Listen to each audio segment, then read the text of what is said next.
Bonsoir et merci d'être au rendez-vous de cette session d'information sur Canal 3 Bénin. Voici les titres du journal. Le quartier des Dokpo refait peau neuve dans le 4e arrondissement de Cotonou, décrié il y a un peu plus d'un mois pour son insalubrité et les espaces publics occupés par les commerçantes. Ce quartier présente aujourd'hui un visage plus gai et plus agréable avec une berge lagunaire mieux entretenue. Dans ce journal, nous irons à la découverte du nouveau visage du quartier des Dokpo de Cotonou. Nous parlerons également dans ce journal du 4e dialogue politique de haut niveau du FAFOA, Entendez Forum des administrations fiscales ouest-africaines. C'est une rencontre qui réunit à Cotonou les spécialistes de la fiscalité de la sous-région. Il s'agit pour les participants de réfléchir sur les méthodes innovantes pour améliorer la qualité des recettes fiscales et partager les données et expériences entre États ouest-africains. Nous parlerons également sport avec le ministère de tutelle qui prend la mesure de l'élaboration des documents de politique. L'acte premier, celui de la rédaction, est effectif et ce jeudi au Palais des Congrès, les cadres du ministère ont réévalué les documents en vue de leur validation. L'exercice a duré 24 heures et les travaux sont placés sous la houlette du ministre Oswald Romeki. Voilà pour les titres. Mesdames et messieurs, à nouveau, bonsoir. Le quartier des Dokpo, dans le 4e arrondissement de Cotonou, se conforme désormais aux recommandations faites par le préfet du littoral. Lors de sa dernière descente, les espaces publics occupés par les commerçantes sont libérés. L'insalubrité, décriée par Léoron Laïssa Suite, laisse aujourd'hui place à une berge lagunaire mieux entretenue. Voici le nouveau visage de Dokpo, plus d'un mois après le constat désolant des autorités territoriales du département. Un visage bien récent de Dokpo. Celui que présentait encore ce quartier du 4e arrondissement de Cotonou en début du mois d'août dernier, ayant nécessité une descente du préfet du littoral. Le préfet était même venu pour les dégager, mais il a encore préféré leur donner un délai d'un mois. Le délai d'un mois a pris fin le 1er septembre passé. Il y a quelques-uns qui ont commencé par libérer la berge. Quelques jours après le moratoire d'un mois donné par l'autorité préfectorale, les lieux connaissent un changement remarquable. Entre-temps, les différentes autorités locales ont sensibilisé les occupants des emprises publiques. Elles ont aussi conduit des campagnes de salubrité. Depuis ce jour-là, donc, on a commencé par mobiliser les gens. Donc, les gens de Madrid, là, ils ont rangé les Madrid dans la maison. Donc, la voie est libre maintenant. Berge lagunaire. Donc aussi, les gens qui ont les magasins là, ils ont nettoyé et puis le sable sur la voie est dans les magasins. Mais à cause de l'eau là, donc on nous a dit d'attendre d'abord. Après, si l'eau s'en va, il va refaire ça, ça ira bien plus qu'avant. L'aménagement a commencé et suit son cours. Le défi, c'est de maintenir la propriété telle que voulue par le préfet. Quand je vois tous les vents, les ruelles de Deleko vers la lagune, c'est propre. Et ça continue de jour en jour, il y a des changements. Comme l'a voulu l'autorité, nous avons donné un coup de balai à la berge. Le résultat est bien perceptible. Le résultat escompté n'est pas encore total. Le travail avec les riverains continue. Il y a encore quelques têtus qui traînent encore les pas, mais nous aussi, on ne sera pas fatigués. On sera derrière pour que nous libérions définitivement cette berge. Parce que, vous savez, le gouvernement a un projet pour les berges de Cotonou. Les commerçants de bois, principaux acteurs de cette berge, sollicitent l'aide de l'État pour un octroi de domaine pouvant servir d'entrepôt. Notre doléance se résume en ceci, qu'on nous attribue des domaines consacrés comme des entrepôts de bois. Je supplie l'État de nous doter de sites. Nous sommes aussi citoyens de ce pays. En attendant les mesures définitives d'aménagement de la berge lagunaire, Dokpo opte pour un nouveau visage, une vue globale moins répugnante. Parlons à présent de la séance d'appropriation du programme d'adaptation des villes au changement climatique. C'est une rencontre organisée par la cellule de coordination du PAVIC au profit des nouveaux responsables administratifs et techniques des communes bénéficiaires. Il s'agit de Boycon, Komé, Semekodji et Cotonou. Reportage. Les nouveaux responsables administratifs et techniques des communes s'approprient le programme d'adaptation des villes au changement climatique PAVIC. Le projet intervient dans 4 villes du Bénin, à savoir Semekodji, Komé, Boycon et Cotonou, où sont produits des documents d'urbanisme et des travaux avec des formations en appui au cadre des communes. Ces cadres ont exprimé ce besoin au cours du dernier COPIC du PAVIC qui s'est réuni le 28 juillet. Ils sont nouveaux au poste. Le PAVIC se déroule depuis 4 ans, donc c'est important pour eux de savoir ce qui se passe depuis 4 ans. Donc c'est à ce besoin que le ministère répond en les rassemblant à Cotonou pour les briefer sur les tenants et aboutissants, objectifs, activités, les attentes, pour qu'ils puissent nous appuyer vraiment à atteindre les résultats dans les délais. Le présent atelier que nous organisons nous permet d'atteindre cet objectif, car nous sommes persuadés qu'à la fin de nos échanges, la compréhension des différents processus en cours sera maîtrisée et améliorée par tous. Le PAVIC est financé par l'Agence française de développement AFD et mis en exécution depuis 2018. Plusieurs communications sont prévues au cours de cette séance, notamment la présentation du PAVIC sur ses réalisations en date et les perspectives, et la restitution sommaire du diagnostic réalisé par le cabinet d'assistance technique au programme. Le programme, il est en cours d'exécution. Il a commencé d'abord par de nombreuses études. C'est un temps qui est assez long. On essaie de comprendre sur les 4 communes quelles sont les difficultés rencontrées, quelles sont les zones qui sont vulnérables, où est-ce qu'il y a un danger pour les habitants. Et ensuite, essayer de trouver des réponses à ces dangers. Donc trouver des réponses avec des infrastructures structurantes. Ça peut être des collecteurs de crête comme à Boycon, ça peut être un réseau d'assainissement, ça peut être des voiries, ça peut être aussi des équipements comme ça qui vont permettre d'améliorer la vie, le quotidien des personnes. Et aujourd'hui, on est sur la phase des travaux. C'est-à-dire qu'on a démarré les travaux, notamment les travaux de voirie, et on avance comme ça en parallèle sur l'ensemble des 4 villes. Le PAVIC est un projet prioritaire du programme d'action du gouvernement que conduit le ministère du cadre de vie. Je prends le cas de Cotonou par exemple. Nous intervenons à Cotonou sur 2 bassins. Qui connaît Agla connaît bien les inondations historiques qu'on a souvent à Agla. Donc le projet prolonge le collecteur de Agla sous les pylônes vers la voie inter-État, vers la droite. Nous allons également faire un bras de collecteur qui rentre dans les bas-fonds de Agla, qui draine les eaux. Sur le bassin de Agla, on est en synergie avec le projet PAPC. Donc c'est une synergie d'action avec ce projet du gouvernement où, à terme, Agla serait mis hors d'eau.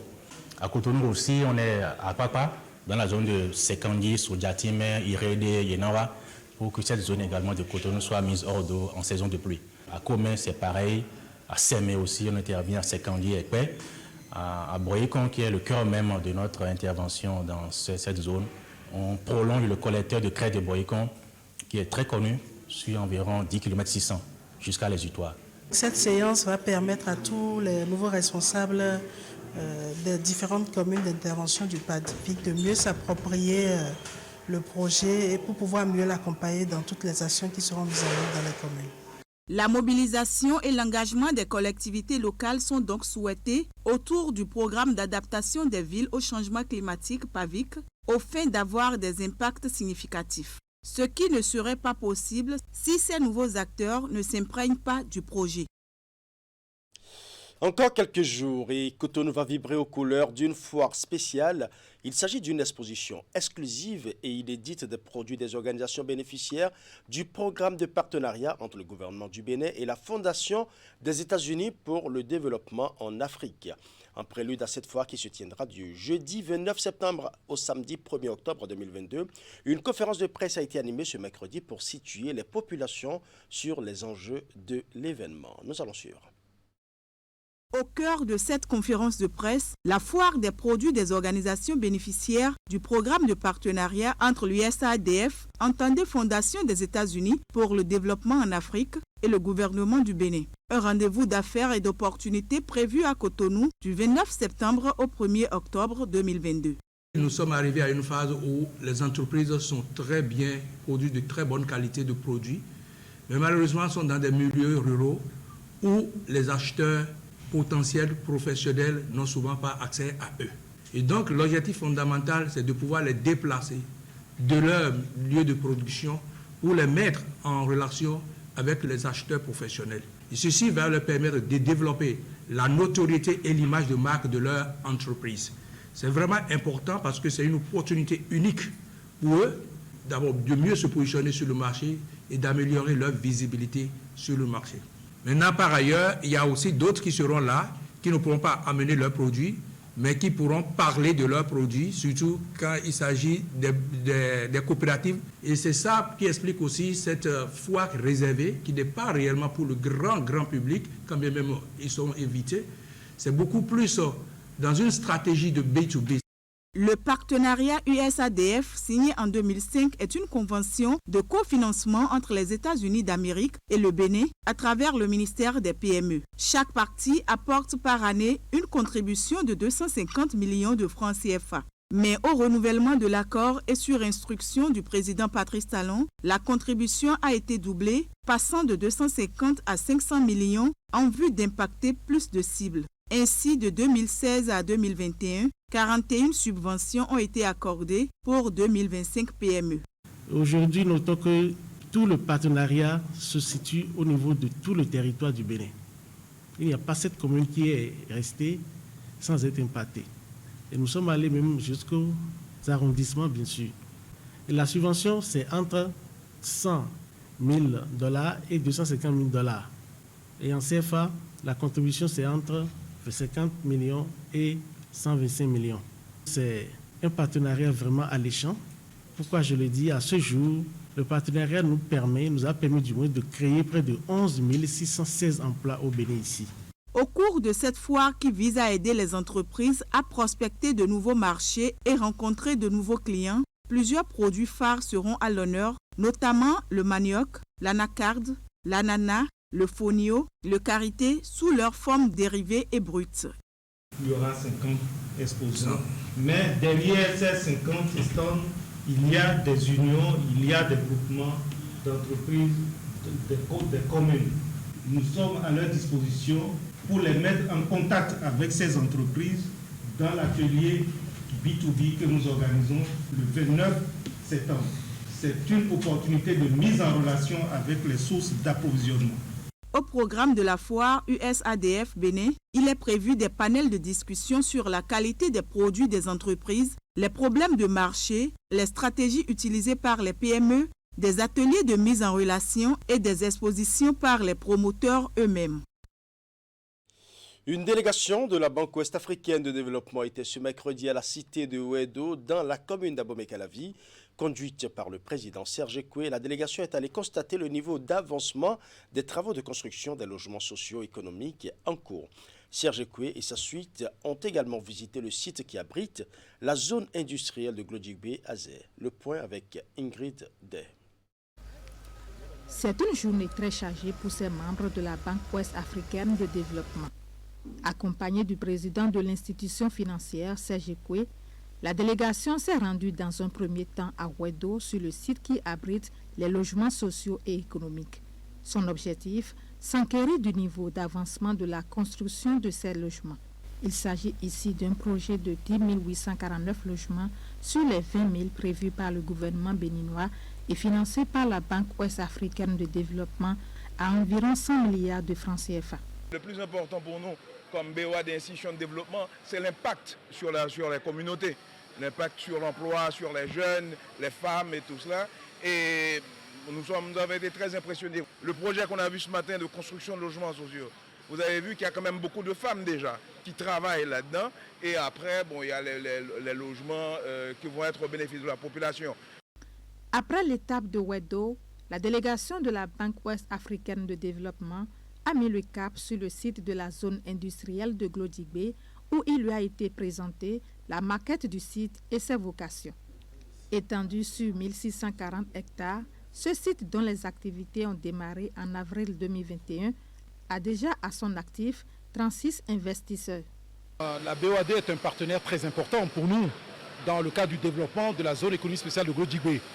Notre intérêt en faisant venir la BOAD, c'est de leur montrer ce que nous sommes en train de faire et de les inciter à nous accompagner davantage dans le financement des différentes unités de transformation qui vont s'installer au sein de cette zone économique spéciale de Glodjigbe. Notre ambition, bien évidemment, vous savez, c'est d'accélérer le développement industriel de notre pays, donner de l'emploi à l'ensemble des jeunes, assurer la qualification des jeunes et faire en sorte que notre pays se développe. La BOAD vient d'approuver un peu plus de 10 milliards pour un projet d'une société textile. À partir, donc, le coton, la matière première, vous savez, c'est un pays producteur de coton, très important. À partir de cette matière première, nous allons pouvoir produire le textile et le textile va être consommé ici. À l'issue de ces échanges, la délégation a eu droit à une visite guidée du site de la zone industrielle de Glodjigbe. Une visite aussi riche en informations. Accroître les recettes fiscales par un leadership efficace et une bonne gouvernance d'entreprise, c'est le thème du 4e dialogue politique de haut niveau du FAFOA, entendez, Forum des administrations fiscales ouest-africaines. C'est une rencontre qui réunit à Cotonou depuis ce mercredi les spécialistes de la fiscalité de la sous-région.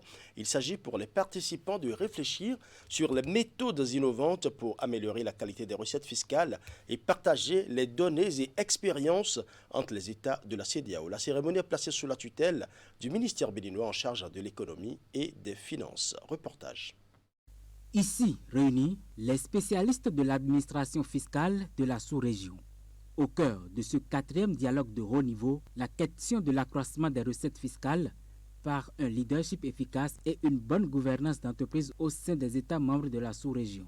C'est une réunion stratégique qui se penche sur les défis nouveaux à l'ère du numérique pour améliorer la qualité des recettes fiscales afin de pouvoir accompagner les États de l'Afrique de l'Ouest dans leurs projets et programmes prioritaires de développement.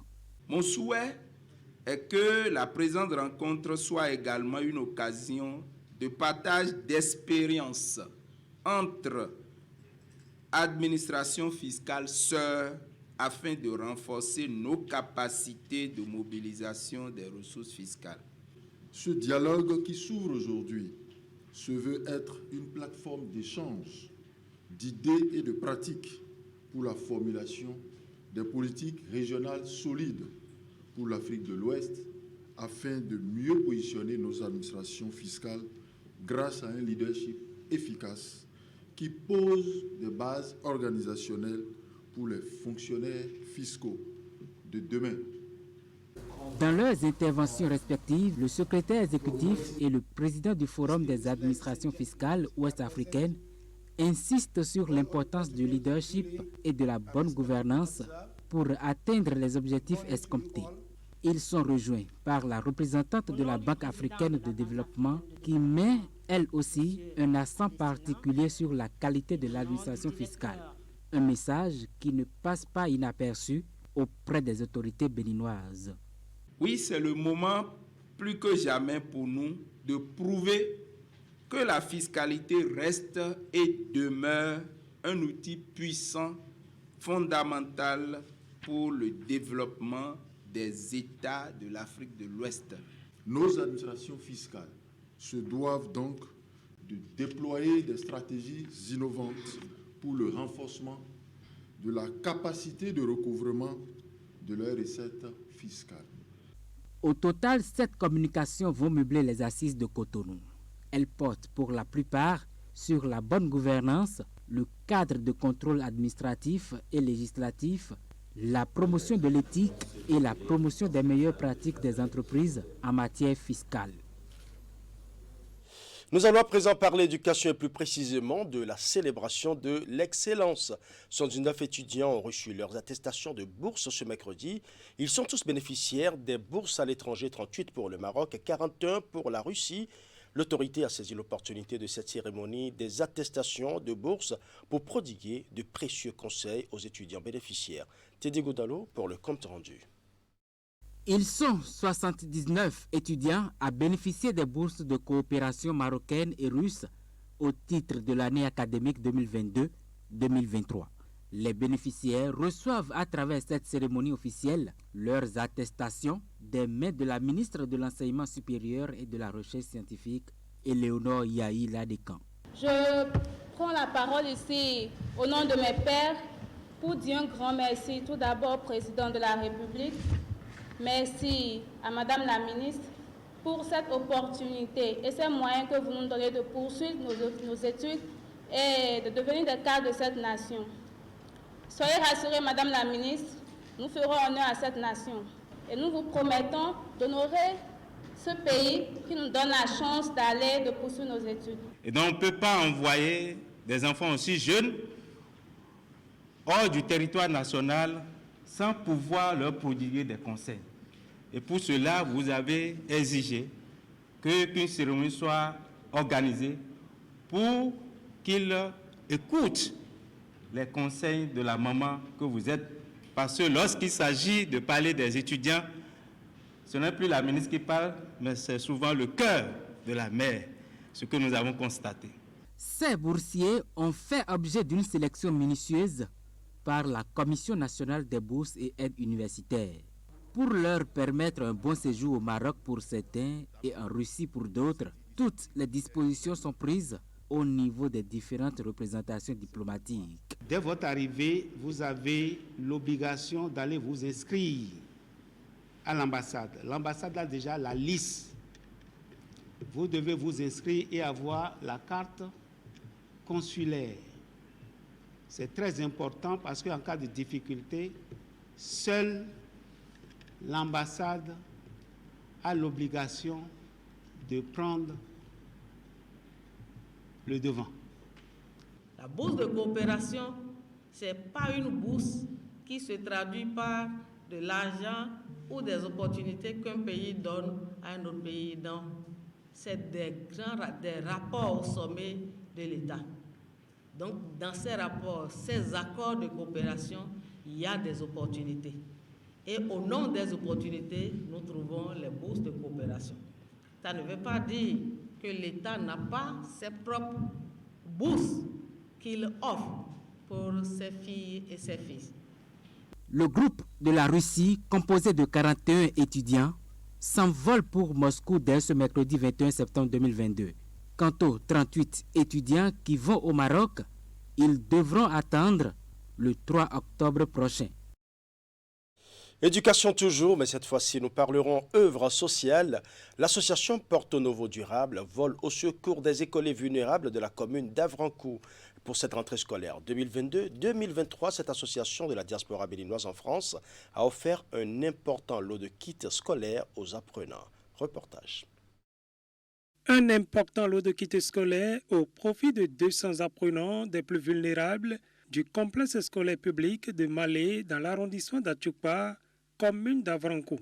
Cette œuvre de grande générosité est accomplie par l'association Porto Novo Durable, PND, dans l'objectif d'aider les familles à faire face aux charges liées à la rentrée scolaire par 7 ans de morosité économique. Née en France depuis 7 ans, l'association Porto Novo Durable, présidée par Arnaud Loco, œuvre pour le développement de la ville de Porto Novo et des communes environnantes. À chaque rentrée, nous avons décidé d'apporter un soutien certes modeste mais matériel aux familles en fournissant aux élèves, aux enfants, des kits scolaires pour leur apporter de l'eau au moulin, comme on dit, c'est-à-dire leur faciliter le quotidien, en tout cas réduire la charge que l'achat de fournitures scolaires pèse sur le budget des familles.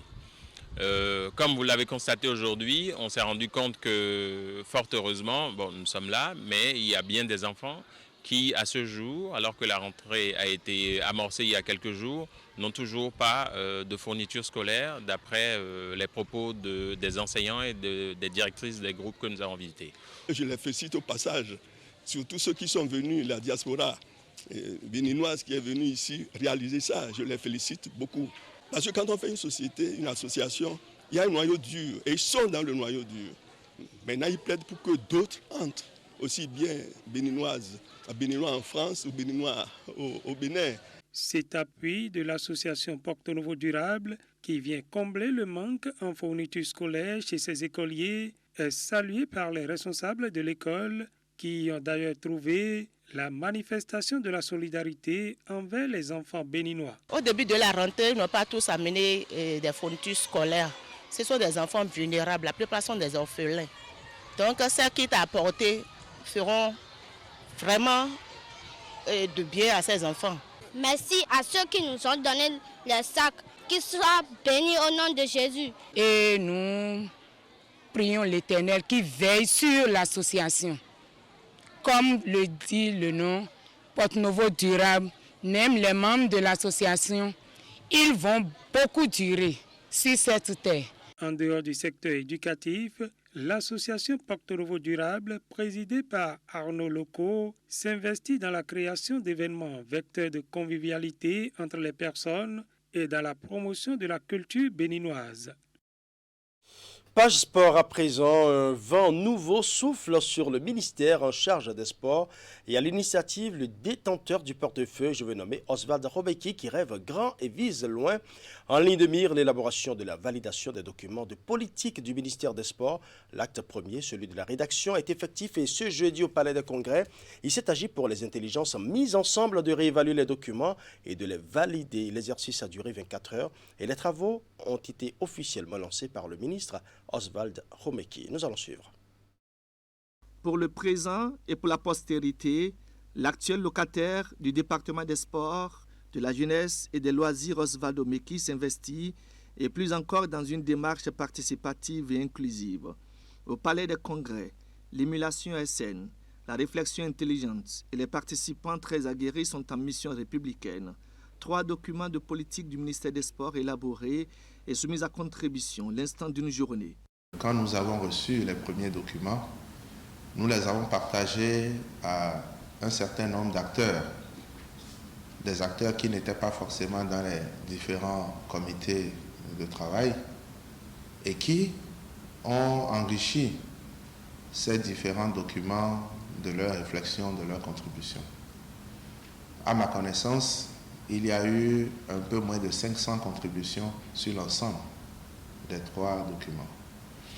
Ce que nous allons faire aujourd'hui, c'est valider ces documents et surtout écouter encore chacun de vous sur les éventuels amendements, les éventuelles contributions. C'est à l'évidence un chantier d'envergure dont l'aboutissement tel amorcé restera gravé dans le marbre de la ligne directrice en matière de sport, de jeunesse et de loisirs au Bénin. La commission cheville ouvrière de l'élaboration des 10 documents dont le directeur de la programmation et de la prospective porte la parole a abattu un travail colossal ainsi qu'il en décline quelques axes stratégiques. Je disais d'entrée que nous avons retenu 2 volets, juste la vision et les orientations stratégiques. Par rapport à la vision, nous avons procédé par élimination et ce qui est retenu pour aujourd'hui, qu'on soumet également à validation aux critiques de l'ensemble des acteurs, c'est qu'à l'horizon 2030, le Bénin doit disposer dans toutes les disciplines sportives une organisation efficace de compétences techniques avérées et de ressources matérielles et financières suffisantes pour se hisser au rang des grandes nations sportives. En attendant les derniers drafts, des réflexions des 3 groupes de travail, ce participant se fait rassurant sur l'impact que produiront ces documents de politique du ministère des Sports. Regardez dans notre pays, nous avons eu 2 chartes avant. Il faut les corriger. Et si nous voulons réellement suivre le chef de l'État dans sa démarche de faire du Bénin une grande nation sportive, nous devons codifier tout ce que nous allons faire. C'est vrai, on ne va pas inventer la roue, réinventer la roue. Les choses existent déjà. Mais il faut que dans notre pays, nous puissions avoir des tests auxquels nous devons nous référer. Est-ce que vous voyez? Passé la phase de l'élaboration, pour celle en cours de la validation, les documents de politique du ministère des Sports sont attendus en Conseil des ministres et plus tard au Palais des gouverneurs. Ainsi se referme ce journal que je vous remercie d'avoir suivi. Tout le plaisir était pour moi de rester en votre compagnie.